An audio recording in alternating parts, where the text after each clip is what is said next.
I want to welcome you all to the Stewardship Network's monthly webcast. I'm really pleased to be here today with Dan, Brielle, and John to talk about Recovering America's Wildlife Act. So we gave you an update on it, maybe a year and a half ago. And so really pleased to be back here to give you another 2 years ago, great. So really pleased to be back here with you all again to get an update on where things are. As I said, I'm Lisa Brush with the Stewardship Network and really pleased to be here with Dan Kennedy from the Michigan Department of Natural Resources Wildlife Division and John and Brielle from the National Wildlife Federation. So thanks so much for joining us today. For those of you who aren't familiar with the Stewardship Network, we're a 501c3 nonprofit, and our mission is to connect, equip, and mobilize people and organizations to care for land and water in their communities. And so we want to provide the backbone support to keep you all outside and doing the amazing stewardship work that you do. And so to increase and link the collective impact of the work that we do all to create large scale impact. So as I said, we're a 501c3 nonprofit, a national and international award-winning organization. Partnerships and collaborations is the name of the game at the network. So we work with all volunteer NGOs to international NGOs. We have 20, 30 member communities, which are locally place-based geographic networks that are made up of all of the individuals and organizations and businesses and governmental agencies and units that care for land and water in a specific geography. And then they do on-the-ground conservation action, stewardship, prescribed fire and invasive species control, riparian habitat enhancement, and as well as learning and engagement. So networking and workshops. So just last night in one of our member communities, there's a every month discussion section and a happy hour afterwards. So they're doing that. And we also are bringing together our coordinators of each one of those member communities to learn from each other and share ideas and information like we do every year at our annual coordinator summit. And so that's happening this Friday. So many ways that we bring our member communities together. I want to thank you all online who are financial contributors to the Stewardship Network. Your tax-deductible donation helps enable us to broadcast, among many other things, but broadcast these free online interactive monthly webcasts as we have for the last 20 years, back before we used to do this all the time, before we even had these things. And it was a very cool thing then. And it's a great chance to bring you all together from across the country and beyond. So thank you for your financial support. As I said, I'm Lisa Brush with the Stewardship Network, and again, really pleased to be here today with Dan Kennedy from the Michigan Department of Natural Resources Wildlife Division, and Brielle Jaglowski and John Kanter from the National Wildlife Federation. So with that, I want to turn it over to you, Brielle.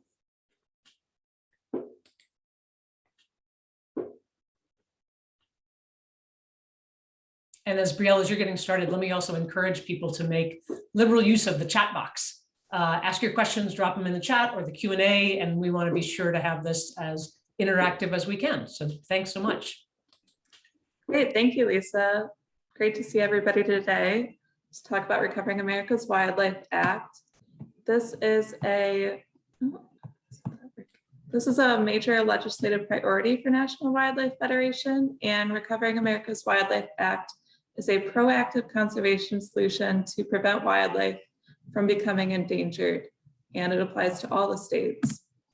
So Recovering America's Wildlife Act would dedicate $1.39 billion every year to help at-risk wildlife, and this is broken down into $1.3 billion for the states and $97.5 million for tribes.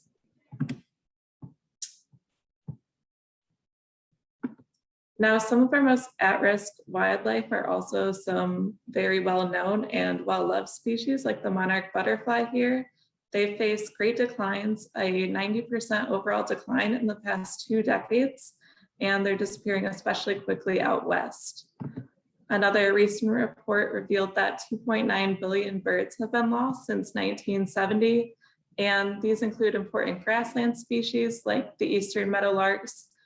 3 and 4 have been lost since 1970. Now, not all bird groups are in decline. Some waterfowl and birds of prey have made recoveries because money has been spent on their protection. So it further emphasizes that if more funding is dedicated, some of these species can be helped. And just a broad overview of the state of America's wildlife. 1/3 of the species are at increased risk of extinction right now. We have 1,600 species listed under the Endangered Species Act, and over 12,000 have been identified by the state as species of greatest conservation needs. So these are our most at-risk species that could really benefit from funding given to them. And some of these species include amphibians. Currently in the United States, 42% of amphibians are declining. And salamanders especially, there's a great global biodiversity hotspot for them in the United States. In addition, 70% of freshwater mussels are currently extinct or imperiled. And a recent example of this is that the Fish and Wildlife Service just proposed to list 6 new mussel species in Texas under the Endangered Species Act. And mussels are very important ecosystem indicators. They help clean our water. And the US, especially in the Southeast, hosts some of the most important populations of mussels in the world. Another group at risk is freshwater fish. About 40% of freshwater fish in our country are currently at risk. Now, in terms of examples of what Recovering America's Wildlife Act would help with, it would help with these proactive conservation actions. So that includes reintroducing species, restoring habitats, land and water acquisition, surveys for species, removal of invasive species, disease detection, and technical assistance on private lands. And some examples of how investment in wildlife can lead to successful recovery. The bald eagle and Kirtland's warbler are 2 more recent success stories due to endangered species recovery efforts, and some historic recovery examples brought about by successful human fish restoration include pronghorn, wild turkeys, and striped bass. So the current state of federal funding for state-led proactive conservation is $70 million. And this is only less than 5% of what is actually necessary. It's estimated that the need is $1.3 billion per year, which is what Recovering would provide.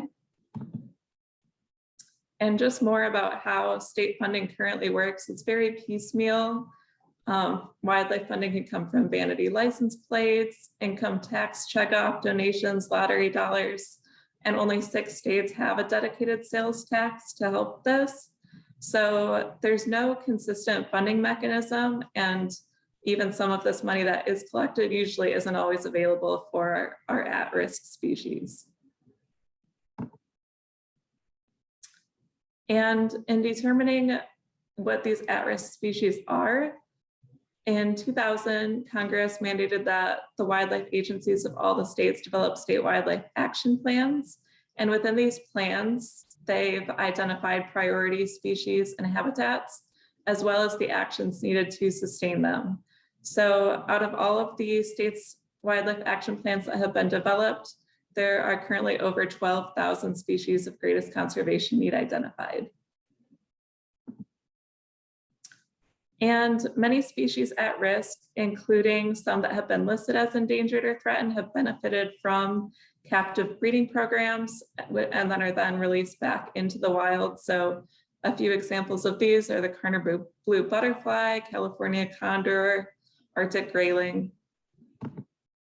And one specific example of how wildlife work in a state can be a success is the Chiricahua leopard frog in Arizona.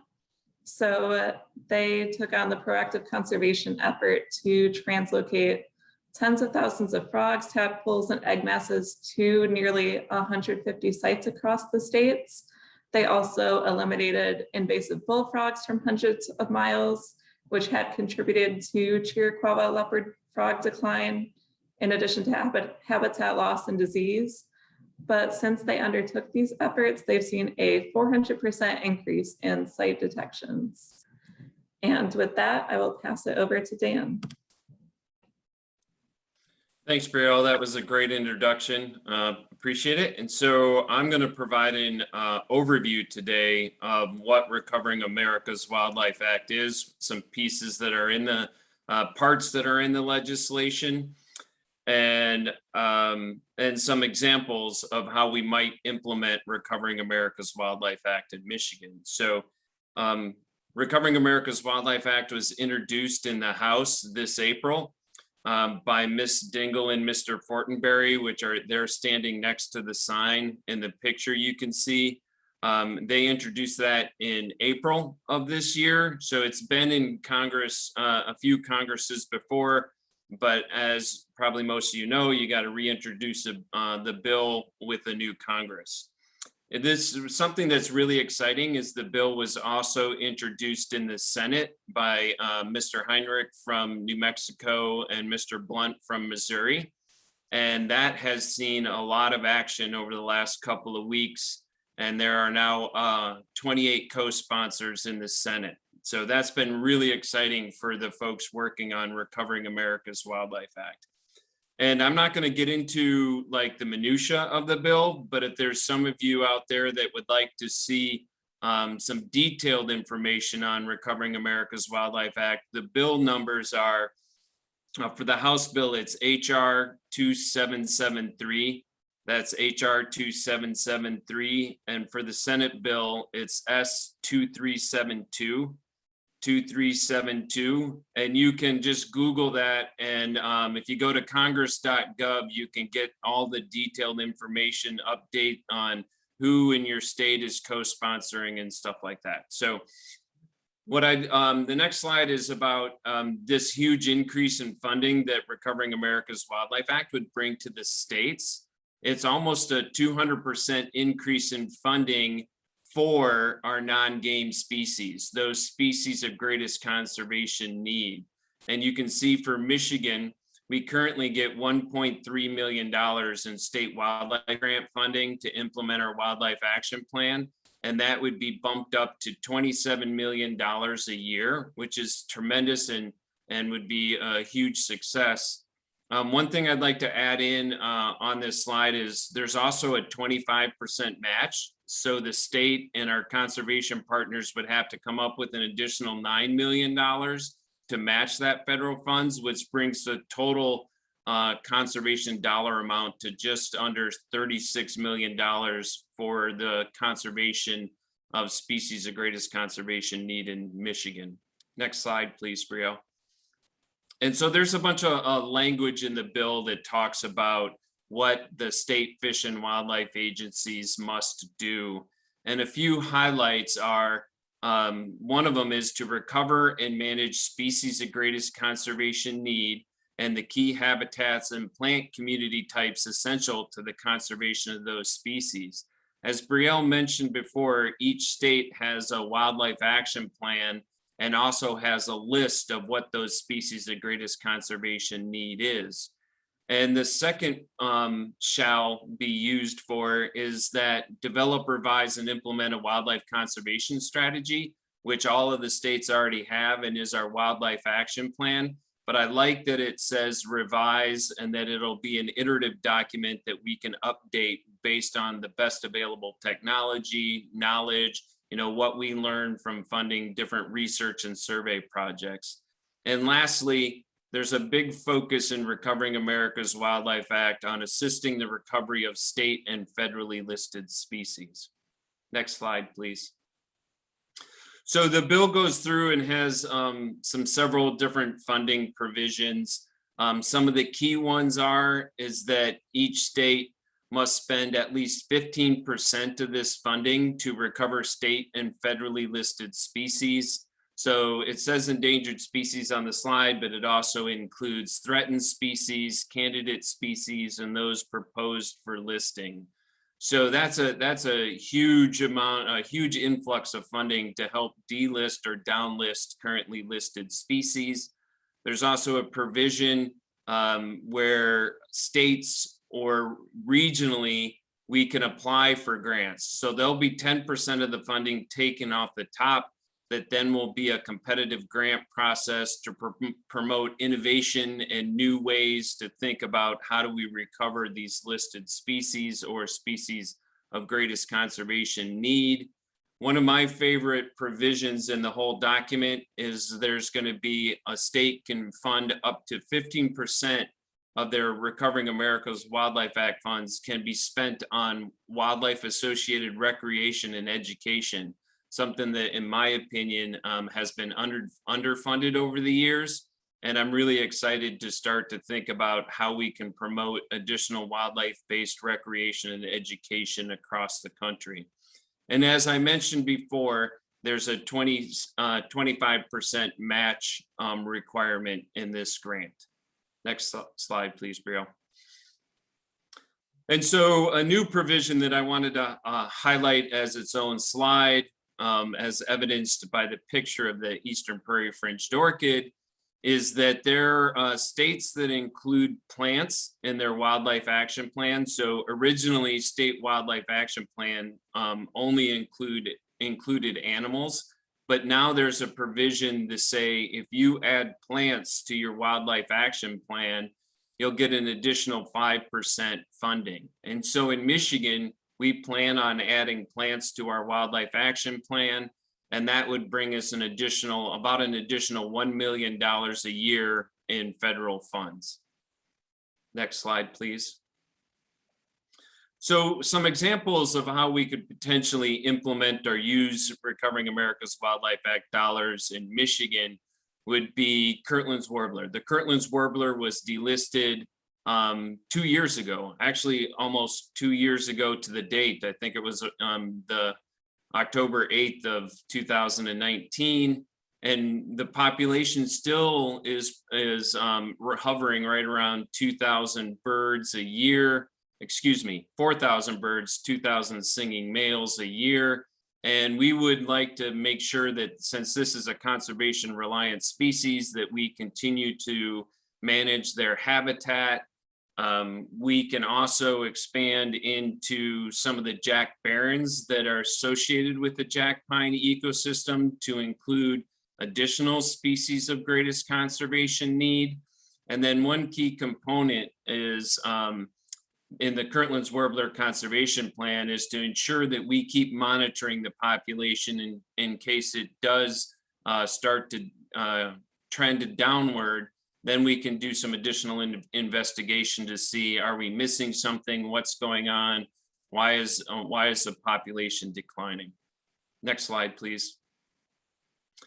Another example is the Mitchell Satyr butterfly, which occurs just in a handful of locations in Michigan. And I think there's still a site in Indiana, and then there's some down in the Southeast. But some key, the Mitchell Satyr occurs in fen ecosystems and the fen natural community.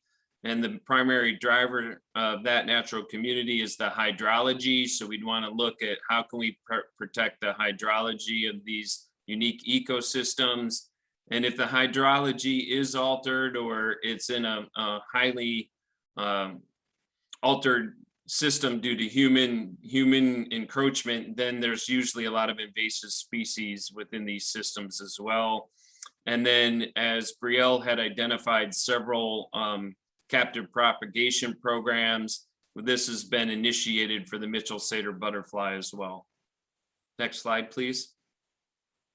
So at a slightly different type of project, we could do some pollinator conservation, which isn't necessarily species specific and would be more of a statewide program where we could create, enhance, and restore diverse grasslands to have a diversity of nectar sources for our pollinators from when they first arrive or emerge, and then all the way through for those that migrate. So we'd like to have a diverse plant community in a lot of our grassland systems. This would be connecting with private partners. How can we promote voluntary and incentive-based programs to increase our grassland conservation efforts across the country?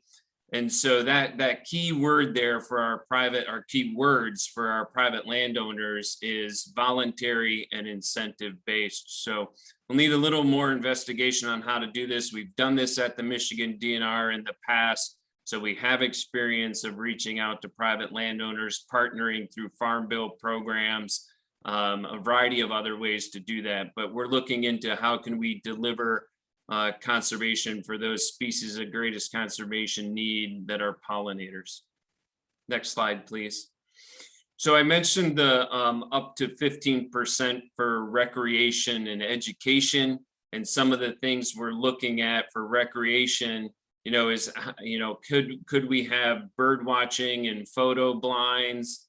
Are there ways to enhance trails for hiking, paddling, and wildlife viewing? What about increased access sites for canoes and kayaks? And then there's also some training. There's a lot of different training that we could do, from how do you view wildlife viewing opportunities within our state? And then there's a lot of different stuff associated with land and water. I think this is the last slide for me, John, and then pass it off to you. So the education component, there's a lot of different organizations, within Michigan and across the country that are already delivering good, really solid conservation education programs. And we would look to help supplement a lot of those efforts at nature centers, K through 12 nature program, and the Children in Nature Network. John, I'll now hand it off to you and kick off the tribal title portion of Recovering America's Wildlife Act. Thank you, everyone. All right. Well, thanks, Dan, and thanks, Brielle. That was really informative. And before I get into some of the details of some of the actions that we'd like you to take, I want to express how this is Recovering America's Wildlife Act is part of a personal and a career-long journey for me. I spent my first 25 years, I'm originally from Ohio, and sorry for the U of Mers. I went to Ohio State and then went off to University of New Hampshire to do my master's work. When I finished from there, I took a job. I was with the UNH Cooperative Extension Program as the wildlife specialist. And I remember one time sitting in a staff meeting, and one of our county foresters, who we worked very closely with, tapped on me as I was maybe drifting off in my third or fourth staff meeting. And he looked at me and said, "John, you probably thought you're going to be riding a horse across the wilderness with a falcon on your shoulder looking for all kinds of neat critters. And, that's not what your career is going to be all about." And so I took that to heart, that there was more to do than just go out and survey for snakes or banned birds. This was a big part of my career, and I was happy to spend 25 years as the non-game and endangered species coordinator at what we now call wildlife diversity programs for the New Hampshire Fish and Game Department. And we had some great successes. We brought Kanter blue butterflies back. We restored a population of roseate terns. Bald eagles and peregrines were coming back during the early days of the program. We worked in tremendous partnership with UNH Extension, our New Hampshire Audubon, which is our NWF affiliate. So there were lots of people involved with these great projects. But at the center of this was the unexpected part of my career. If I could have the next slide. Where did all this come in? There I am with Governor Maggie Hassan, now Senator, U.S. Senator Maggie Hassan from New Hampshire. I did not think that was a part of being a wildlife biologist, but it turned out to be, and it turned out to be a very important part. I spent over 15 years coming down to Washington in explaining to members of Congress the importance of funding for wildlife conservation in hopes of developing better funding sources for conservation. And there are some successes there. You see this Bridge to the Future title on this mug, and it's June 1994. And that's when this all started. And our colleague, who some of you met, Naomi Edelson, who now works at National Wildlife Federation, she kicked this off back at that conference. It was held in Missouri. And for those of you that are aware of their funding mechanism, they've always had a percentage of, it's a small percentage of their sales tax, but their conservation programs have been strong because of that. And then the federal funding, after working at it from 1994 under what was called Teaming with Wildlife was the initiative at the time some of you may have been involved with. We did manage to get what was called state wildlife grants, which has supported many of the important programs that Dan talked about and the species restoration work that we did in New Hampshire that I talked about, as well as actually part of the stewardship network in New Hampshire, which is modeled after Michigan. We have what is called Taking Action for Wildlife that is funded through that. And we did get some state funding. My first almost 10 years on the job, I had to do direct mail appeal like a nonprofit, even though I was the state wildlife agency, to get funding. But we did land this conservation license plate, which has been very successful brought in close to 300 or a little more than $300,000 for what was a very modestly funded program. So those have been a part of the successes that I feel very great about as long as the conservation wants. And now I want to switch into recovering and the theme of today's, what do we do? How do we go from here? Well, we've had great messaging on this, right? It's good for wildlife. It's good for taxpayers. It's good for businesses by working on conserving species before they need the emergency room of the federal Endangered Species Act listing. You can save a lot of money. And of course, as conservationists are very interested, you can save a lot of biodiversity and a lot of habitat. So that's it's been garnered bipartisan support along the way very successfully. But in the early days, there was a really big missing piece. And I'd like to go to the next slide, please. There's been a long standing kind of gap in wildlife funding. Tribal nations were qualified for that portion of state and tribal wildlife grants, but in a very small number on a competitive basis. And they've never qualified for the excise taxes or hunting and fishing license fees like state agencies did. And there's a strong tribal title in Recovering America's Wildlife Act. I mean, this shows here, there's 525 federally listed species that occur on the 140 million acres of land that is, the land of, there's more than 500 recognized tribes, sovereign tribes in the US. So this, right it or wrong, I really feel like this is an extremely positive component of the changes that have been made in Recovering America's Wildlife Act as opposed to earlier initiatives. So as I said, there very little funding has been available to tribes to do state fish and wildlife conservation in the tribal lands, and this will be something that really goes a long way at righting that wrong.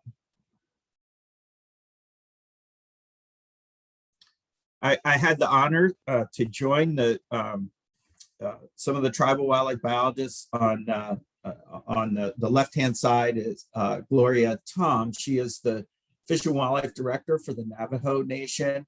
And she's here with some other biologists and representatives of formerly Congresswoman Holland's staff to talk about the importance of Recovering America's Wildlife Act.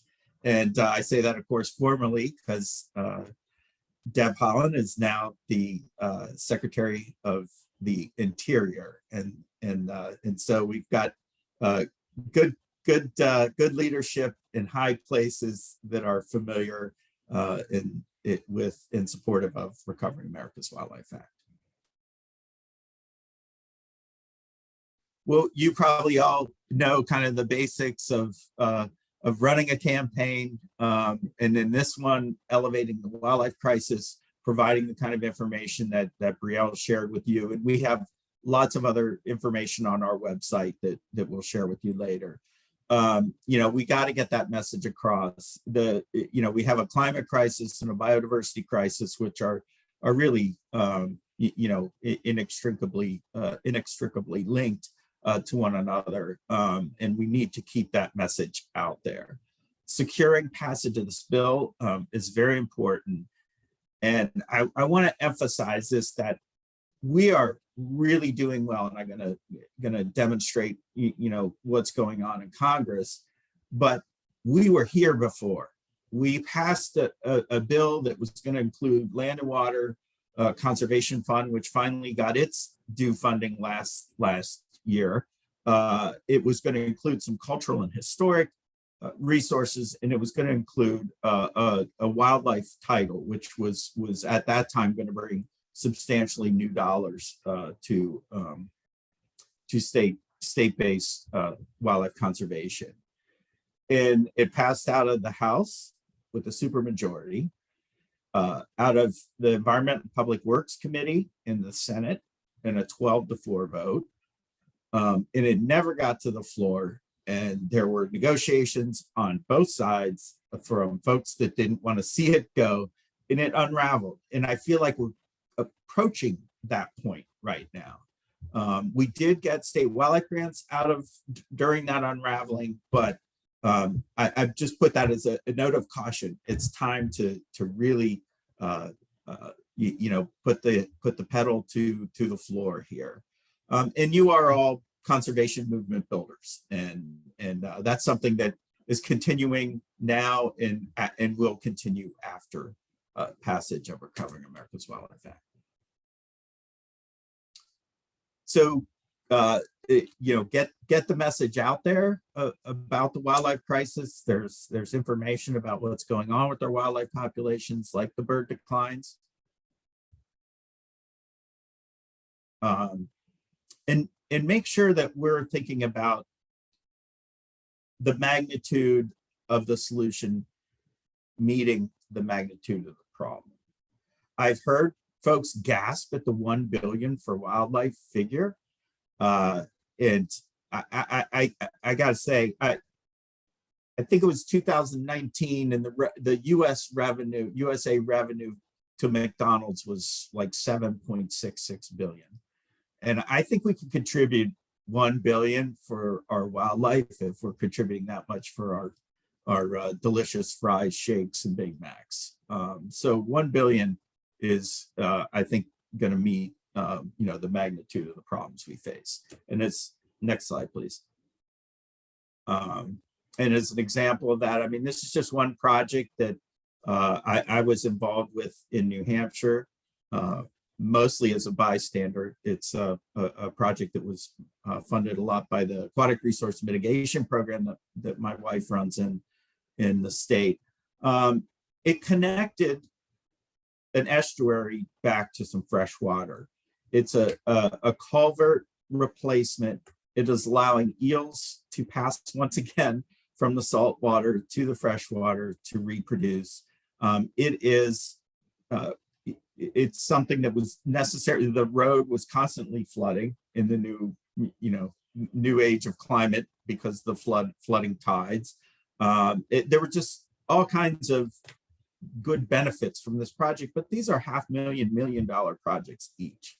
So if you think about that, we need those kind of funds to be able to secure a place for nature and biodiversity. So here's where we are. Currently 125 co-sponsors in the House. There's a goal of 200 co-sponsors.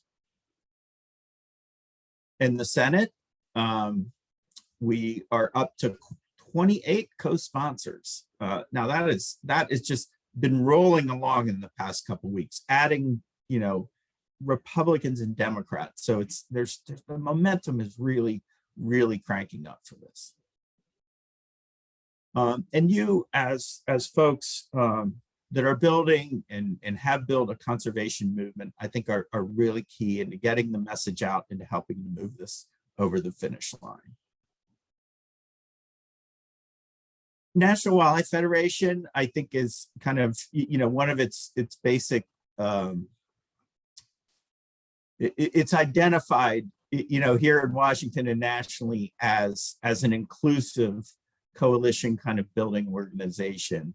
Going back to the days of Ding Darling, who was one of the founders, or was the founder of National Wildlife Federation, where he had cartoons he drew of, garden clubs and hunters and anglers and 4-H groups and everything coming to Washington to tell Congress that wildlife was important and they needed to act. So we need to enlist these broad coalitions to get this work done and to get this bill over the finish line.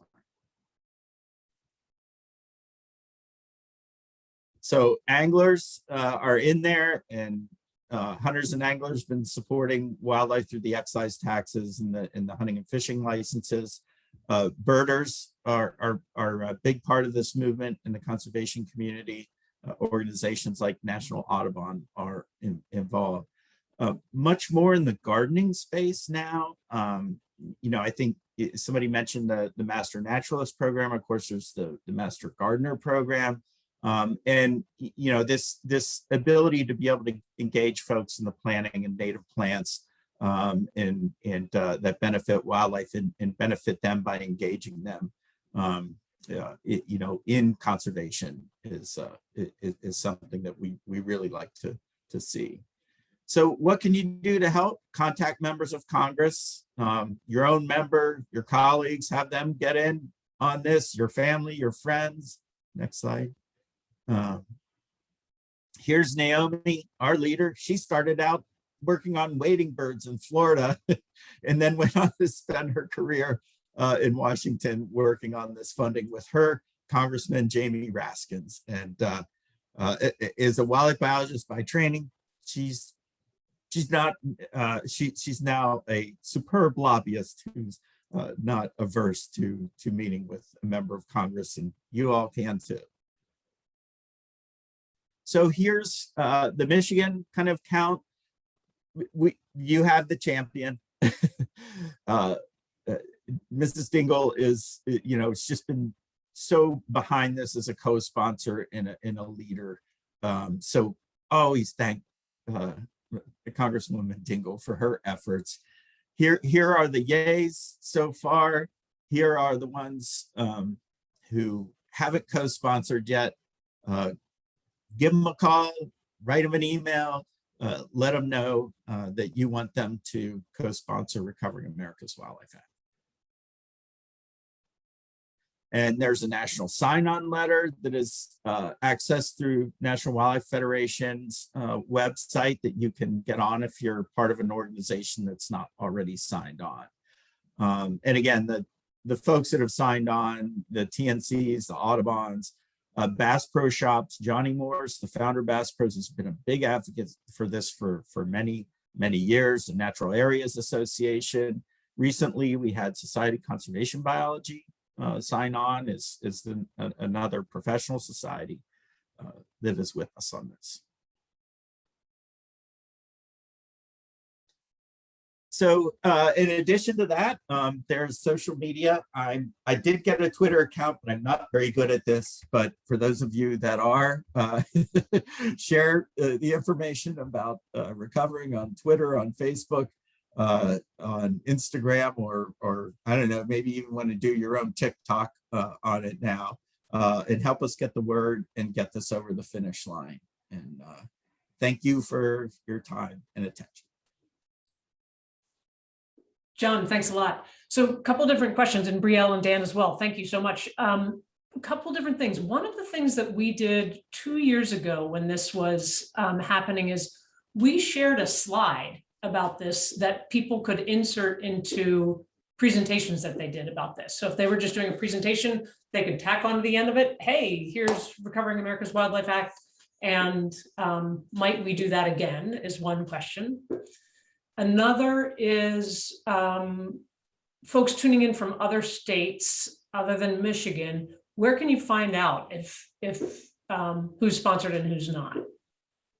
So John, go ahead. I'll take a stab at. So the first question, Lisa, I pulled up the 5 slides I sent you 2 years ago, and I'm happy to update those and send those back to you. And if you want to distribute them throughout the stewardship network, that would be great. So we can do that. I can do that this afternoon. So everybody just has 5 slides, or if you just want to pull one out and throw at the end of a presentation, your organization or you are giving, then that would be awesome. And the second question is that website I was talking to you about on congress.gov. If you go to congress.gov and search for the 2 bill numbers, HR 2773 and S2372, then you get to a specific website that gives you the co-sponsors, and it's organized by political party and by state, and that kind of a stuff. So you can get into the very specifics, and then if you really want to, you can get into also, there's different websites that show you which district you live in, what what representative is where you're at. And John, do you have anything you wanted to add to that? And sorry to interrupt, John. No worries at all.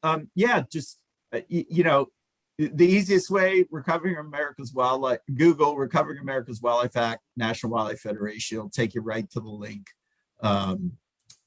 to all the information, press releases, op-eds, other things that have been we've been very successful with, and others, affiliates from around the country. I'm not sure, Brielle, I don't know if you recall, but if we keep an updated list of the who's signed on and who hasn't. I think that would just go back to what Dan said. I don't think NWF specifically has a list. Yeah, but I can paste the links to the bill numbers Dan was talking about in the chat in just a second, so you guys can go and look at those. Thanks, Great, Brielle. thanks. That's great. Yeah, and then a couple other questions. I want to bring a couple of questions that were in the chat to just for folks. Ron asked about how does the act leverage or deleverage Fish and Wildlife actions, GLERAL, NOAA, and Dan responded that the federal funds other than Department of Interior and U.S. Department of Ag can be used as match for RAWA. So that's there. And then Julie asks, will you cover the new proposed funding source for RAWA instead of offshore drilling royalties? She says, I think that's in the Senate version.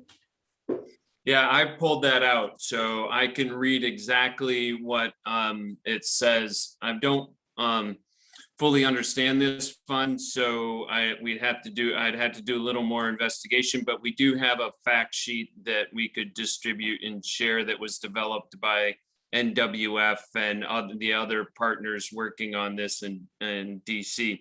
So in the Senate bill, a specific funding source was identified other than the general fund, the U.S. general fund. And that funding source is civil or criminal penalties, fines, sanctions, and similar federal revenues generated from violations of environmental and natural resource laws and regulations. So there's usually, for the last 5 years, there's been about just shy of $5 billion in that fund. And there's about 40% of it that's already allocated to different programs, and about 60% of it is not allocated to a specific program. So there would be ample opportunity for that funding to go back into natural resource conservation. John or Brielle, anything you wanted to add to that? No, I mean, that is the offset in it not only is, that a balance that is there, but there are programs that it does fund currently through those penalty fees. So there is enough beyond what is, what programs are already funded that are at that level. It's sad. California, big oil spill, those are, I remember there was one in Rhode Island, and that in the end ended up, those fees ended up conserving a lot of land for common loons in northern New England. But those things happen, and it's great to put that money towards the wildlife that are impacted. In that example, loons winter off the coast and were impacted. Great, thanks, and good question, Julie. Hey, Brielle, will you drop those awesome links into for everyone? I think you just did it to hosts and panelists. Yeah, thanks. And then a couple other questions. Can these funds be used for standalone invasive plant removal projects, or can this kind of work be done in conjunction with a specific plant or wildlife species that requires conservation efforts? I'll go first, or if you, John, how about we flip the order, and do you want to go first? I'll just say, this is, it would be very flexible in that. There was a restriction before in it having to benefit a species of greatest conservation need, but I think this is pretty wide open. And I'll just add the language is, I can't remember, I read it during the presentation. It's and the ecosystems where a lot of these species occur. So, it's pretty flexible. I agree with John. There's flexibility on what the conservation actions we can implement with Recovering America's Wildlife Act dollars. Yeah, it's great. I mean, for those of us who have been lucky enough to be part of these restoration and stewardship projects, we know that the ecosystem responds, right? With the examples that you all have chosen to share today.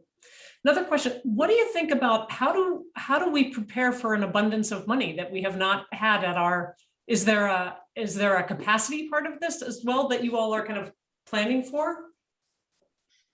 So I can speak in Michigan. So in Michigan in 2019, we started developing a strategic document. It's like, how are we going to implement our wildlife action plan? Where's our focus? What are some of the species we'd like to focus on and stuff like that? And we plan on, it's kind of a two-step process for us. We'll engage with DNR staff and we'll engage with all of our partners. So, and all of our partners that helped us draft the wildlife action plan, which I think it's like a list of 150 different partners that helped participate. And so we will be doing engagement to start talking about that. What does that look like? And so that's at the strategic level. How can we work with partners across the state to implement a successful program? And then internally, there are capacity issues. There'll be, what's the governance structure? What do we look like? Where do we need staff in our grants department? We'll need, some additional staff to help deliver the program. So yeah, we're talking about it. It's a interesting, I will say it's interesting because the legislation hasn't passed. So are you planning for something, I'm under the assumption this Congress, as John has said, there's a lot of momentum right now. There's going to be a hearing in both of the House and the Senate in those two committees, in the House Natural Resource Committee. And in the Senate, it's going to the Environment and Public Works Committee. There's hearings, I think in the House, it's likely to happen in the next couple of months. And in the Senate, the hearing is scheduled for December 8th, tentatively scheduled in the EPW committee. And Senator Stabenow sits on that committee. So momentum in the administration, the president, the president's in support of this legislation as well. So all signs are bright that this could pass through Congress and get approved by the president this Congress. Anything you want to add, John? Yeah, just, I mean, Brielle's been way ahead of the game there with like wildlife action plan links. I think as far as being ready, you know, if you're not in Michigan, is to, you know, if you weren't involved with the creation of your state wildlife action plan and the revision 10 years later, you know, you have access to the link. The funds are tied to the wildlife action plans, and that's kind of where that, you know, what the need was just looking at some of the dollar figures around the actions identified there. So I think we're up there. We're pretty ready. And the other thing is we're 2 years, 3 years out, I guess, from when the next revision is due. So we're all going to be, you know, working on that now, and, you know, getting ready for that in the States. And so this is another good time to get together, unless you guys are on a different time frame in Michigan. So yeah, there's lots of opportunities to get together to talk about expenditures. I do want to point this out, that most of the regions, and most recently the Midwest, and when I say region, I mean the Midwest would cover the Midwest Association of Fish and Wildlife Agencies and the corresponding U.S. Fish and Wildlife Service regions, have put together collaborations to identify regional species of greatest conservation need. So you don't have to wade through thousands you can look at, you know, these regional priorities that the specialists and the states put together to kind of, you know, prioritize and narrow down the list. And I think it's what's called the Midwest Landscape Initiative. I think that's going to be key to bringing, you know, states in the region together and making it easier for folks to, you know, kind of identify the linkages and how this all works at a landscape scale. That's great. And as John alluded, Bree has dropped the link to each state's wildlife action plans in the chat, so you can see that there. And then one of the other questions that I want to bring from the chat that Dan, you answered in the chat, so for folks who are not paying attention to that, the question was asked kind of how it'd be great to hear about whether the Michigan legislature is likely to approve the necessary matching funds if this should pass with the 25% matching requirement. And so Dan answers that the Michigan Department of Natural Resources is currently working on identifying the match. There's some existing state funding we could potentially use, and we'd like to pass through some of the funding to our partners to help us come up with a match. The state legislature may not have to approve our match depending on what the funding source is. So I don't know if John or Brielle, you want to speak a little bit to what other states are thinking about, or Dan, if you know kind of how that's going. I'm a match. I'm a match champion, because in New Hampshire we had, even for state wildlife grants, you know, it's first of all, you have those federal funds, like, you know, there's other agencies. Think of DOT partnering with one project, you know, to do something, and those monies can be matched for your state wildlife grants, or a natural resource conservation service, and you know, those farm bill monies can be used, the conservation monies there, and then the efforts of the volunteers, which are pulled together through this, you know, the organizations in the stewardship network. You know, we just fill out a timesheet. There's a really clear process in the federal reporting system for, you know, reporting your hours, and we've had plenty of people, you know, pulling up glossy buckthorn in New Hampshire, and that's good money for or looking for New England cottontail poop, and those volunteer dollars, you know, are all so. But it is good for the state, you know, it is an incentive for the state to put up, you know, some of the state public funding too. Yeah, that's great. The match game that many of us know so well. Yes. I remember explaining match to some new employees, and they were like, "What? How does that work?" I have to put in a plug for it. So I think, Lisa, you would put in Mullen Clyde's name into the chat or something. Yeah.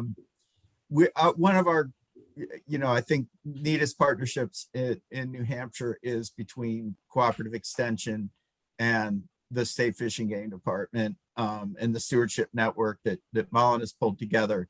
There's a sub-program of that in Extension that's called Taking Action for Wildlife.